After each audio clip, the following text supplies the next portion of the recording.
Images generated by AI, yes, they are of very high quality. Hmm. However, without any exception, like with zero exceptions, these images are imitating or copying some real world artist style That's true. every With some single random. time. Yeah. Yeah. So AI generated images, at least for foreseeable future, will never be used directly in a video game. That is true. Agree on the part. So what's going to happen that artists who are creating a 3D realm out there, like you are not that big into games, but let me okay, allow me to kind of start the process. Please.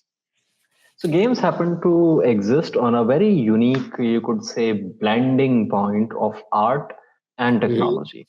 Right.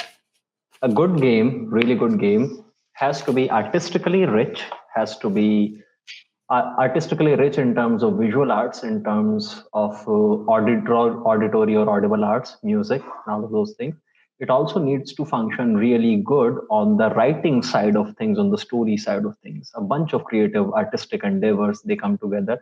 And finally, the programming becomes so sophisticated in this thing that you could argue it's state of art, actually, Right. Hmm. in video games. Now,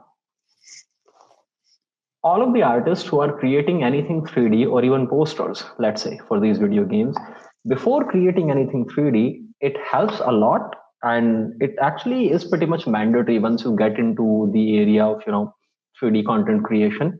Okay, I Hmm. hate that word. Why did I say that? 3D asset creation, actually. Okay. So you need something to inspire. For example, if you want to create the Taj Mahal in your video game, you need to model it in 3D. And in order to model it into 3D, you need to have pictures of Taj Mahal to Right. do it right. In a similar manner, if you are modeling a futuristic factory which is set up on Moon or maybe on Mars, yeah, you need some images for that.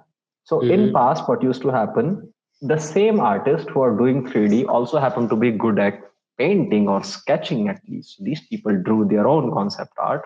True. As the demand for specialization grew, we have dedicated like painters, digital painters out there who instead of oil on canvas, they paint in something like Photoshop or Krita or maybe in MS Paint actually, and they come up with these concept arts. It's a very a legitimate process. While you in the art direction pipeline of any video game, you have something Right. called concept artists.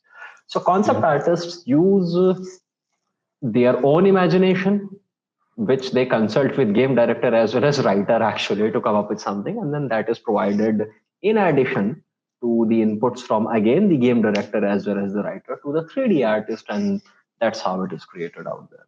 Now, a lot of companies, what they are going to do in future, and a lot of them already doing this today, Hmm. concept artist starts with a rough sketch with what they themselves have created, and then the artist feeds this thing into the AI and it asks AI to color it or maybe generate variations of it. And then the creative team is going to sit together and then they're going to take a decision. Okay, this looks kind of good.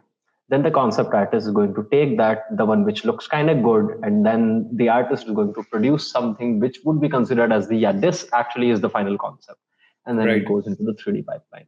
Hmm. This is how generally the process goes actually. Right. When it comes to quote unquote content, the cheap stuff, the sludge of the internet, as I would say, yeah, AI Right. rules supreme in there, and very soon you will see large and small companies cutting corners and just flat out using AI generated things out there in their marketing thing. And I mean, companies are already doing it.